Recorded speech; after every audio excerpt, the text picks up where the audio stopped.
अगर कोई हमारे गुरु को, हमारे धर्म ग्रंथ को, हमारे धर्म को, हमारे पंथ को गाली निकाल रहा है,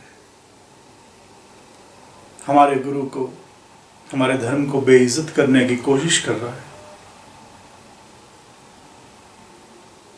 तो दोषी वो है जो ये कर रहा है, जो गाली निकाल रहा है, जो बुरे लफ्ज बोल रहा है, वो दोषी है।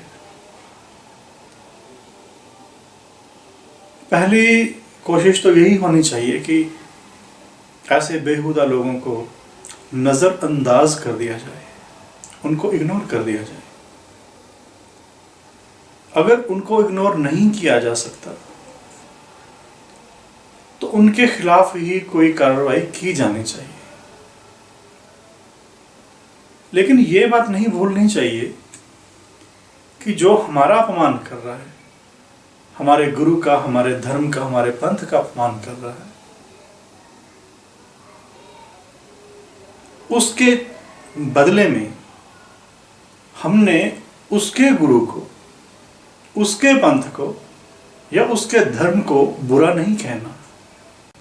अगर कोई मेरे बाप को गाली दे रहा है तो मैं उल्टा उसके बाप को गाली क्यों दूं? पहले तो मुझे चाहिए कि मैं उस आदमी को नज़रअंदाज कर दूं। अगर मैं नज़रअंदाज नहीं कर सकता तो मैं उस आदमी को सज़ा दूं जो मेरे पिता को गाली दे रहा है। ये नहीं कि मैं उल्टा मैं भी उसके पिता को गाली देने लगूं। अगर वो गाली दे रहा है, अगर वो बुरे लफ्ज़ बोल रहा है तो इसमें उसके पिता का दोष नहीं। ऐसे ही जो धर्म के प्रति अपमानजनक लफ्ज़ बोल रहा है उसको घर में धर्म की शिक्षा नहीं मिली। अभी हम देख रहे हैं बहुत लोग कहते हैं कि इंटरनेट पर और सोशल मीडिया वेबसाइट्स पर सिखों के खिलाफ बहुत गलत लिखा जा रहा है।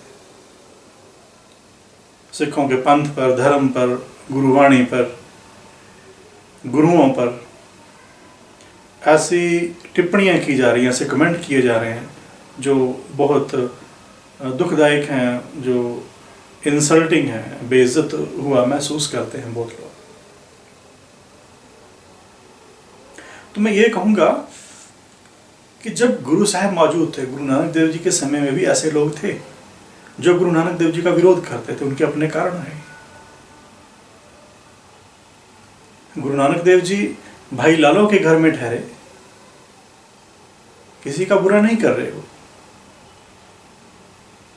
किसी का अपमान नहीं कर रहे हो। उनका एक भक्त था भाई लालो, उनके घर में ठहरे। तो उसी गांव में मलिक भागो रहता है। उसको लगता है कि ये गुरु तो ऊंची जात का है, इसको नीची जात वाले भाई लालो के घर में नहीं रहना चाहिए। उसने विरोध किया गुरु का। उसने अपने घर भोज किया, लोगों को, फकीरों को, ब्राह्मणों को खाने के लिए बुलाया। गुरु साहब नहीं गए। फिर उसने स्पेशल बुलावा भेजा, गुरु साहब नहीं गए। दूसरी बार, तीसरी बार गुरु साहब नहीं गए। फिर ज़बरदस्ती उसने अपने आदमी भेजे कि उसको ज़बरदस्ती लेकर आओ। फिर गुरु साहब गए और वहाँ पे भरी सभा में उसको कहा कि देख, तेरी जो कमाई है यह गरीबों का लहू चूस कर इकट्ठा की गई है। तुम्हारी जो कमाई है वो धर्म की कमाई नहीं है, वो पाप की कमाई है। और ये भाई लालो जिसको तो नीची जात का कहता है, इसकी कमाई ईमानदार की कमाई। इसने जो भी कमाया, चाहे थोड़ा सा कमाया, वो ईमानदारी से कमाया, उसने अपनी मेहनत से कमाया। उसकी कमाई पाप की कमाई नहीं। उसकी रूखी खाकर भी मुझे खुशी है। तुम्हारी पाप की कमाई है, वो मुझे नहीं चाहिए। तुम्हारी पाप की कमाई से बनाया हुआ भोजन मुझे नहीं चाहिए। मलिक भागो गुरु नानक देव जी का शिष्य नहीं बना,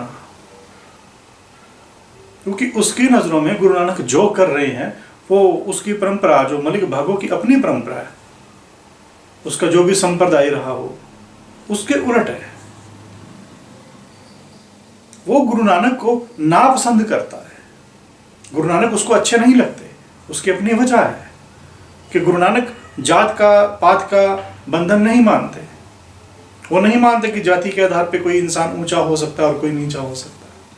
मलिक भागो मानता है। मलिक भागो को ये बर्दाश्त नहीं होता कि एक ऊंची जाति का कोई साधु मेरे घर ना आए और एक नीची जात के किसी व्यक्ति के घर में रह रहा हो। ऐसे मलिक भागो हर दौर में रहे हैं, आज भी हैं, तब भी थे, आज भी हैं।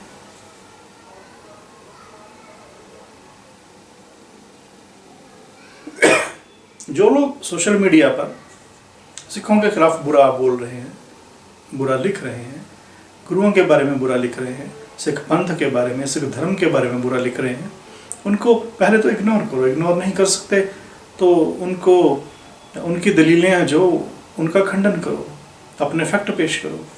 लेकिन ये नहीं कि आप पुराने ऋषियों, पुराने गुरुओं का अपमान करना शुरू कर दो, पुराने अवतारों, पुराने ऋषियों, पुराने मुनियों के प्रति कोई भद्दी शब्दावली यूज करना शुरू कर दो। ये जो अपमान करने की कोशिश कर रहे हैं, उनके अपमान करने से गुरुओं का अपमान नहीं होता। गुरु कैसी ऊंची जगह पे मौजूद हैं जहाँ पे ऐसे नीच सोच वाले, जो जाति पाति जिनके दिमाग में बैठी हुई है, ऐसे लोगों के मान और अपमान दोनों से बहुत दूर है। उनके किए हुए मान, उनके किए हुए अपमान से गुरु साहब बहुत ऊंचे बैठे। तो नफरत फैलाने वाले ऐसे लोगों की वजह से अपने मन की शांति कोई क्यों खराब करे, पीस ऑफ माइंड कोई क्यों खराब करे। तो ये बात हमेशा दिमाग में रखो कि नफरत फैलाने वाले, गुरु साहिबान के खिलाफ बोलने वाले शुरू से ही मौजूद रहे। गुरु नानक देव जी के समय से ही मौजूद रहे, अब भी हैं और आगे भी रहेंगे। अगर आप इनका विश्लेषण करो, अच्छी तरह से देखो, गहराई में जाओ, तो आपको लगेगा कि ये लोग वही हैं जो समाज में किसी ना किसी तरह से ऊंच नीच का भेदभाव रखना चाहते हैं। और ये ऊंच नीच जाति के आधार पे, जो जिस जाति में पैदा हुआ, अगर वो तथाकथित ऊंची जाति में पैदा हुआ तो वो सारी उम्र ऊंची जाति का ही माना जाएगा। जो तथाकथित नीची जाति में पैदा हुआ वो सारी उम्र नीची जाति का ही माना जाएगा। ऐसे लोगों का विचार है कि नीची जाति के लोगों को आगे नहीं आने देना चाहिए। देखो, पंथ में अगर सिख पंथ की बात करें, खालसा पंथ की बात करें, तो ऊंचे से ऊंचे ओहदे पर भी ये जो तथाकथित नीची जाति है, इनके लोग पहुंचते हैं, पहुंचे हैं। हमारा इतिहास है। ऐसा नहीं कि सिर्फ थ्योरी में, प्रैक्टिकली में भी ऐसा हुआ। श्री हरमंदिर साहिब दरबार साहब अमृतसर में हेड ग्रंथी तक भी रहे। कुछ लोग हैं यहाँ भारत में, उनको ये बातें नहीं बर्दाश्त होती कि जिनको वो सैकड़े सालों से, हजारों सालों से नीची जाति का कहते रहे, वो कहीं ऊंची पदवी पर बैठ गए, उनको नहीं बर्दाश्त होता। अब तो फिर पंजाब में बैठे हो, यहाँ पे इतना जाति का जहर नहीं है। और हिस्सों में जाइए, भारत के भीतर में जाइए, देखिए वहाँ पे जाति के आधार पे कितना जहर घुला हुआ है, लोगों के जहन में कितनी नफरत फैली हुई। अखबारों में खबरें आती रहती हैं, और अखबारों में जो खबरें आती हैं बहुत थोड़ा सा सच सामने आता है। बहुत सी ऐसी घटनाएं जो कभी भी मीडिया में नहीं आ पाती, आने ही नहीं दिया जाता उनको। तो ये हमेशा ख्याल रहे कि हमने धर्म का प्रचार करना है। धर्म का प्रचार करते समय मन में नफरत ना आए। अगर कुछ ऐसे लोग हैं किसी संप्रदाय विशेष के, किसी मजहब को, किसी खास मजहब को मानने वाले, उनमें से अगर कुछ मुट्ठी भर लोग, कुछ दर्जन या कुछ सैकड़े लोग हमारे बारे में कुछ बुरे लफ्ज़ बोल रहे हैं, हमारे गुरुओं के बारे में बुरे लफ्ज़ बोल रहे हैं, हमारे गुरुओं के बारे में बुरे लफ्ज़ बोल रहे हैं, हमारे पंथ के बारे में, हमारे धर्म के बारे में बुरे लफ्ज़ बोल रहे हैं, हम उनको देखें या उसी संप्रदाय के, उसी मजहब के उन लाखों लोगों को देखें जो सचमुच दिल से हमें प्यार करते हैं। उन लाखों लोगों को हम क्यों ना देखें जो दिल से हमारे गुरुओं का सत्कार करते हैं, उनको इज्जत देते हैं, वो गुरुवाणी के प्रति प्रेम जताते हैं, वो गुरुवाणी गाते हैं। तो जो हमारे प्रति कुछ बुरे लफ्ज़ बोल रहे हैं वो बहुत थोड़े से लोग हैं। हम उनको क्यों देखें? हम उनको क्यों ना देखें जो उसी संप्रदाय से, उसी पंथ से, उसी मजहब से हैं, लेकिन हमारी बहुत इज्जत करते हैं, हमारे पंथ की बहुत इज्जत करते हैं।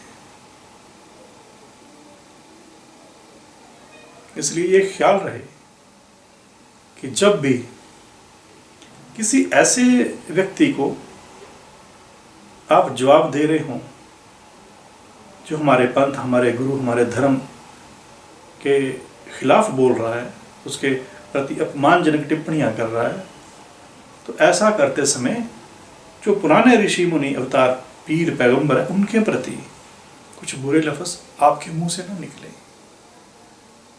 जो गाली निकाल रहा है सजा उसी को मिलनी चाहिए, उसके पिता को नहीं, उसके संप्रदाय को नहीं, उसके संप्रदाय को चलाने वाले को।